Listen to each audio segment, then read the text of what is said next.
them just clap their hands for applause for anything they got.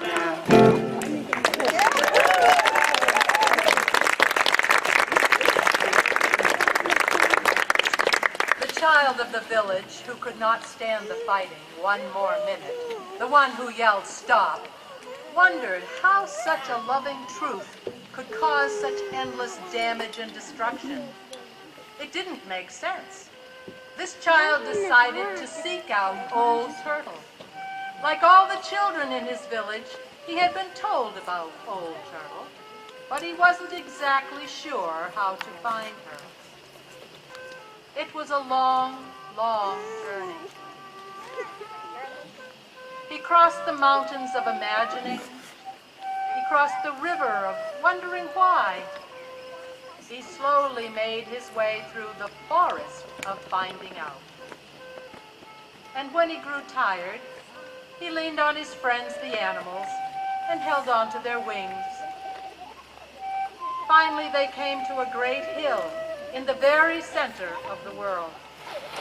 From there, the child thought he had never seen so far or seen so much beauty.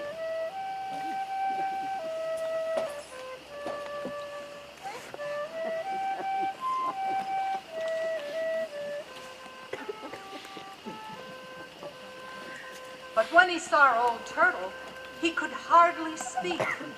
He simply looked with eyes full of wonder.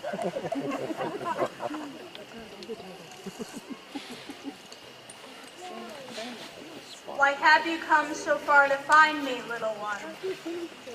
Her voice rumbled like faraway thunder, but was soft as the breeze through a caterpillar's whisper. I want to ask a question. Where I live, the earth is sore and the people are suffering. They are fighting battles over and over. People say it has always been this way, and it will never change. But that can't be true, Old Turtle. Can it change? Can we make it change? This world you describe is not the world that has always been, little one. The people had found the broken truth, but it was only part of the truth. It has caused tremendous suffering. It's because it's so close to a great whole truth that it has such beauty and power, and that the people love it so. It is the lost part of that broken truth that the people need if the world is to be made whole again. But where is the missing piece? Can we put it back together? There are truths all around us and within us. Truths in the night sky and truths blooming on earth. They are with us every day, silent as the snow and gentle as the rain. The people, clutching their one broken truth, have forgotten all this. They no longer see. They no longer hear. But maybe, little one, maybe.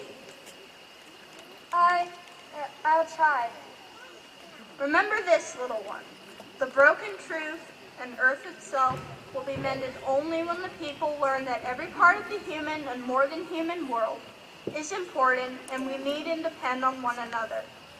Now, little one, it is time for you to go to return to your people and tell them what you have seen and learned and to help them mend their broken truth. Take this with you. The child took what Old Turtle gave him and held it in his hands. It was a kind of stone, mysterious and beautiful, lovely and warm to his touch. He hugged his friend's great leathery neck. Thank you, Old Turtle. The child looked upon all the beauty that surrounded him, from the far hills to the flowers beneath his feet. He watched the clouds and the soaring of birds. He felt the dancing of light upon the green and living earth. He heard the whispering of the breezes. And he felt a secret smile somewhere deep inside and thought that maybe, just maybe, he understood.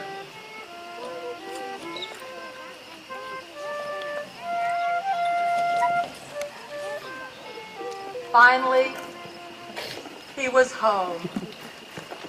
but the people didn't recognize him. And when he spoke of all he had seen and learned, they didn't understand him.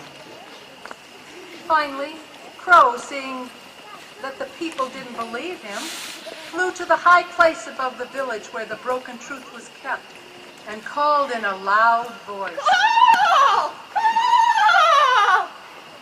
Suddenly, the child knew exactly what to do. He climbed to the high place himself, took Old Turtle's stone, and carefully added the missing piece to the old broken one.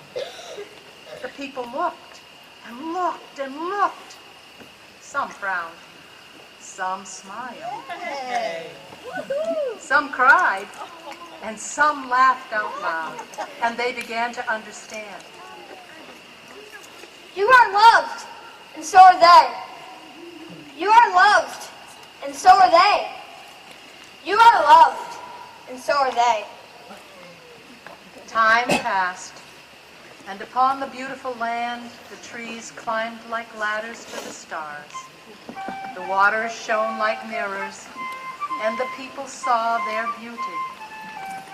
A breeze stirred, and they heard its music. Far away on a hill, in the very center of the world, Old Turtle smiled.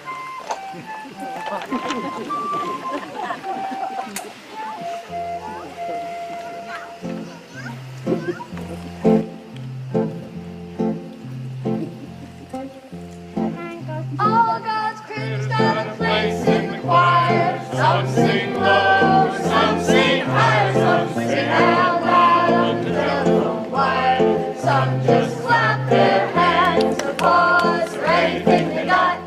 All God's critters got a place in the choir. Some sing low, some sing higher, some sing out loud on the telephone wire.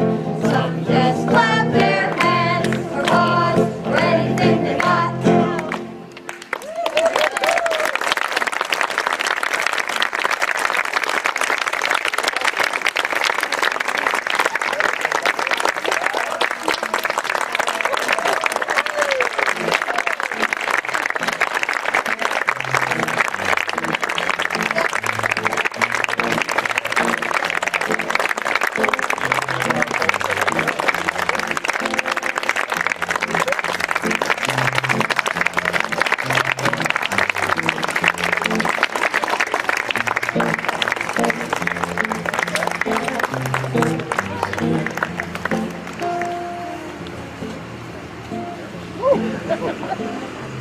Thank you so much for coming. I have to tell you, Restoring the Waters Puppet Theater began in Maryland with a partner who's no longer in this particular orbit. And we brought his puppets and our own puppets up here. And this is our first production. I'd like to introduce Old Turtle. Old Turtle, would you come out? Old Turtle! Come on out, Old Turtle. Peter, it's not you? Hey, Jack!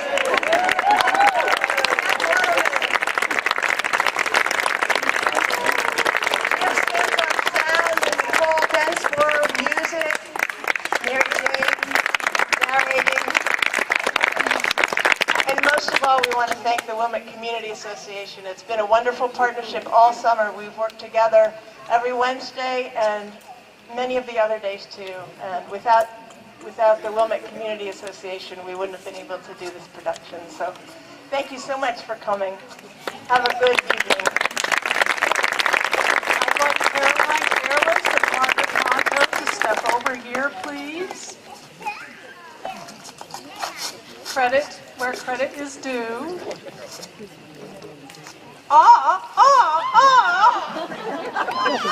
Margaret. I know the porcupine is shy, but the porcupine is commanded to come over here. Thank you both for your wonderful creativity and your leadership on this project.